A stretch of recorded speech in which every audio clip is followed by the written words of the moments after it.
Hey there guys, Harry Cricket 3 here and welcome to a brand new video. Now before we start this video, I would like to announce that I've started a brand new sports podcast on Spotify called The Sportologist.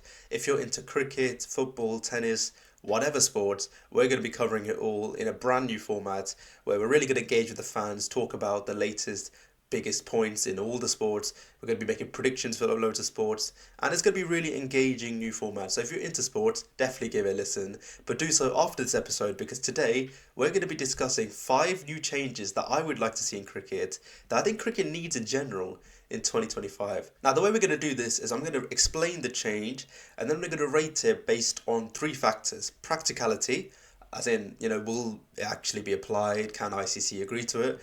Secondly, improvement. Does it actually make the game equal between batsman and bowler?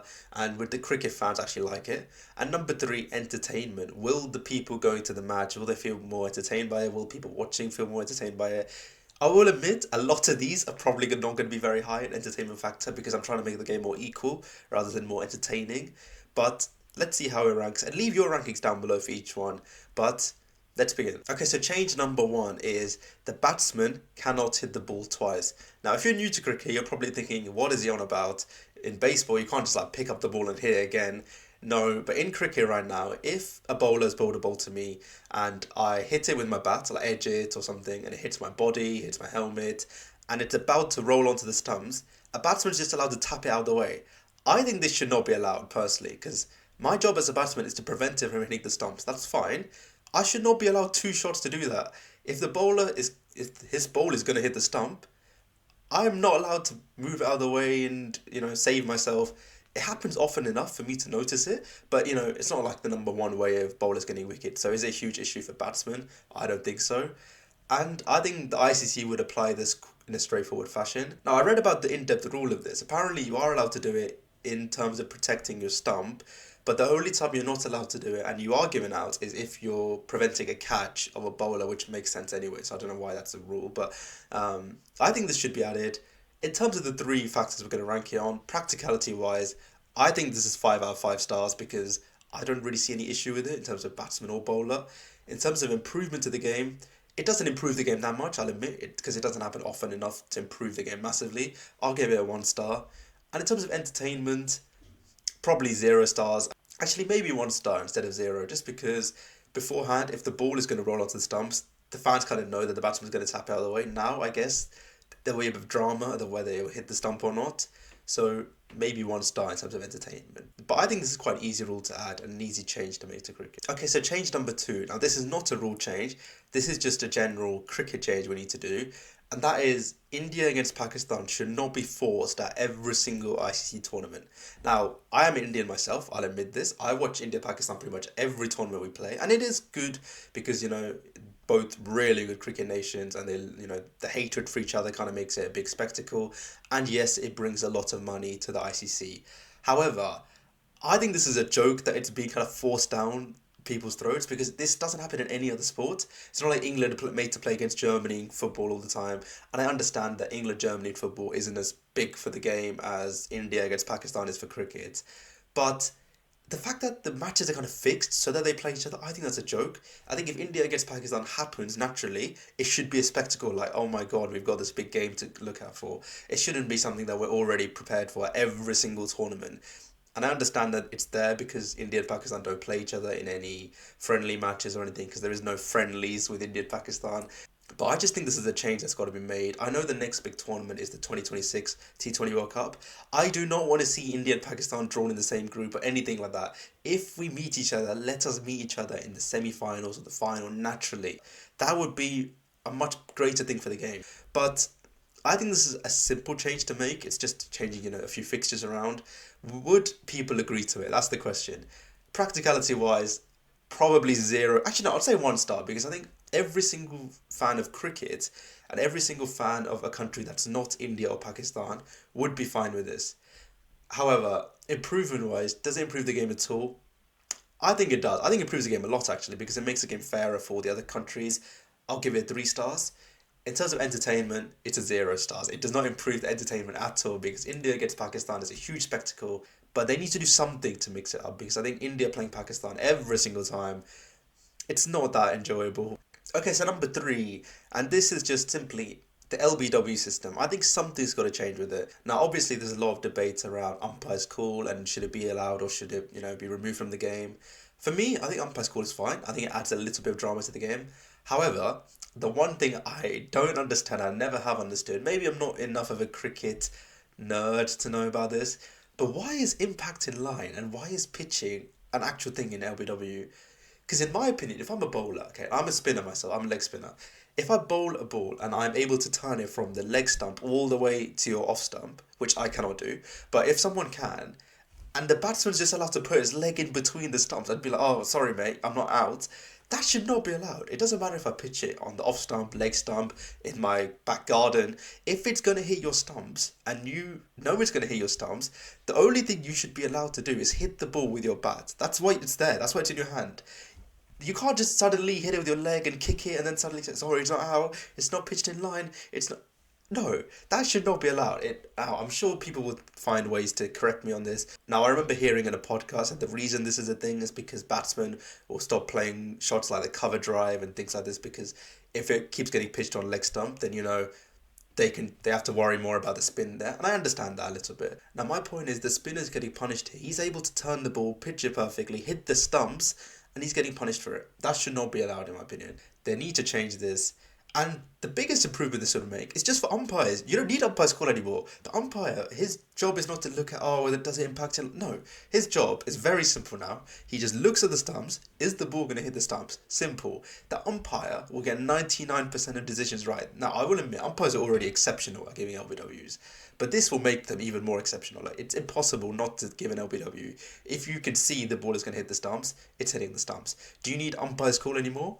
I don't think you do, because even if it hits the stumps a little bit, it's hitting the stumps, and it would remove that drama as well, I guess. But there needs to be some change to the LBW law. Maybe people will say, let's remove the impact in line, keep the pitching in line, or maybe the other way around. They'll say it doesn't matter where it pitches, but the impact has to be in line.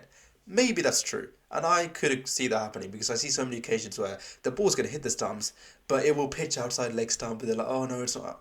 No, okay. If I've bowled the ball and it's going to hit your stumps and you've prevented it doing so, it's out.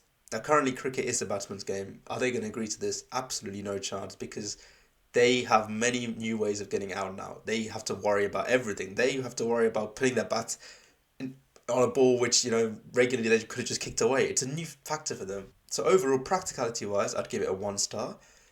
Improvement wise, I'd give it a 3 star personally because I think it makes the game a lot more equal between bowler and batsman. But entertainment wise, I don't think it improves the game that much because batsmen have now got a bigger likelihood of being out, which probably means the game will be slightly shorter and fans probably won't get what they paid for. Factors like this.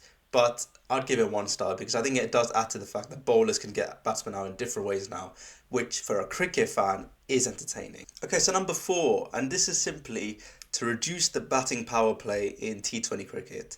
Right now, it's at 6 overs, which, isn't the worst thing. However, I think we could subtly change this just to 4 overs, and I think it would just make the game a lot fairer. Just because 6 overs is a little bit too much, and because of that, you're getting insane scores, like Sunrisers last year, where they were hitting 230, 240, or whatever it was. Really, really high T20 scores. That should not be a thing in cricket. With a reduced batting power play, there will just be less license to go berserk right at the start. 4 overs is still a lot, don't get me wrong. The batsman can still go full throttle at, probably the team's 2 best bowlers, which is fine. But afterwards, you've got the 12 overs of, sustained pressure from the bowling team. And then at the end, you've got 4 overs again. So I think it works. I think it's practical. I don't see a big issue with this personally. It's just slightly adapting the power play rule that's already there. So in terms of practicality, I'm going to give this a 5 star. I don't see any issue at all with it. I mean, batsmen will be a little bit pissed off, I'm sure, but I don't see a big issue. In terms of improvement, I think it improves the game a lot. I think it makes the game fairer. I'm going to get 4 star again. And then in terms of entertainment wise, it's going to be probably 0 stars because I think the fans who want to watch T20 cricket, they want to see runs, they want to see teams go berserk, and batting is what provides that. Okay, so the final change I want to see in cricket in 2025. Now, this I actually found in a comment section of some forum, I think. And the basic principle is to reduce the batting team's wickets down to 7. Now, am I saying we do this in all formats? No. Am I saying we suddenly introduce this? No. I'm saying we trial this at the lower levels and slowly bring it up if it works. All batsmen aren't expected to bowl, so why are all bowlers expected to bat? That's basically it. So essentially, you have 11 v 11.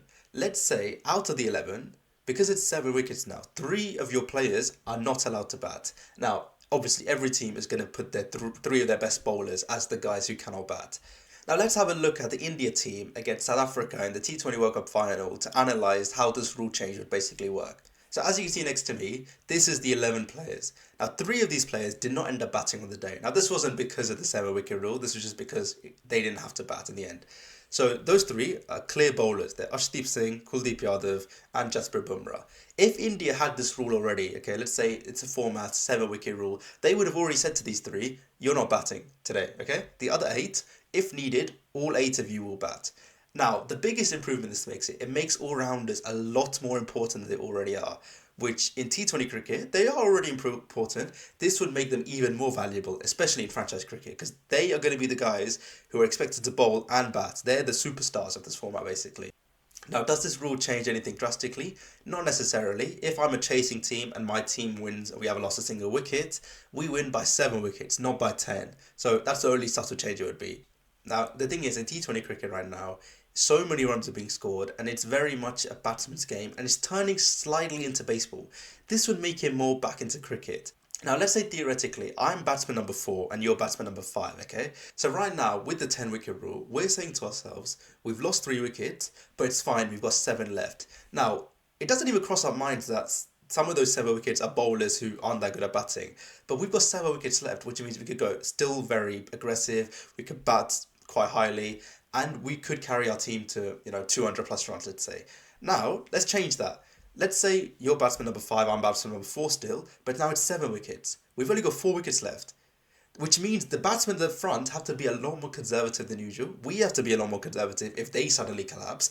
The game becomes a lot smarter. It becomes more of a chess match rather than a baseball match.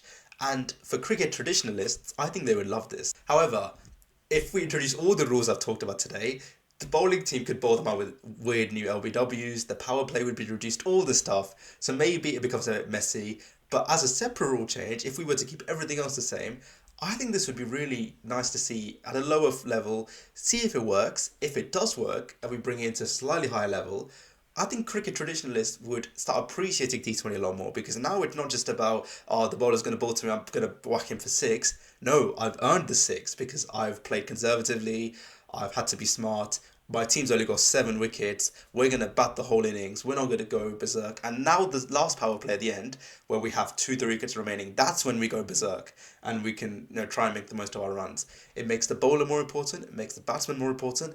And especially, it makes the all-rounders a lot more important.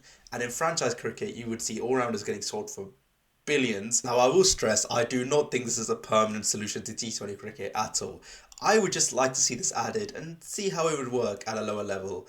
In terms of practicality, I'm going to say 1 star because I don't think anyone will agree to this. I think it's not as realistic as the ICC want to make the game. But I could see them changing something and maybe using this as a basis of a rule. In terms of improvement to the game, I think it improves the game massively, especially T20 cricket. Does it make it entertaining? No. But in terms of balancing out bowler and batsman, yes, it definitely improves. I'm going to say 5 stars for improvement. Because of that, it becomes a whole new kind of psychological game. And like I said, it becomes a chess game, not a baseball game. So it depends what you want in cricket. Do you want it to be more energetic, 200 plus runs, all this stuff? Or do you want to see a hard worked, we've defended 170 runs in T20? Maybe you don't. And maybe that's just me being naive. And maybe all these suggestions have been stupid. But those are the 5 changes I'm offering in cricket in 2025. Now, do I expect any of these to happen? No. If I was to predict one that would probably happen, is probably reducing the batting power play a little bit. I think that's the most realistic. And I also think the hitting the ball twice thing, I don't know why that's a rule, to be honest, but that needs to be removed straight away. Those 2 are the most practical. The other 3 are a little bit, trickier, but I think we could work around them to help our game improve and grow even more. But I think these are good changes to make. So guys, what did you think of the changes? Leave your comments down below on what you would change in the game of cricket and how these changes could be adapted a little bit. And also, as I said earlier, please listen to my new podcast. It's on Spotify called The Sportologist. We'll be inviting guests all year round. We'll be talking about all the biggest sports. If you have your opinions on cricket, you could ask to join in as well. But give it a listen. I hope you guys enjoyed the video today. Comment down below your opinions and subscribe if you're new here. But thank you guys for watching, and I'll catch you all later.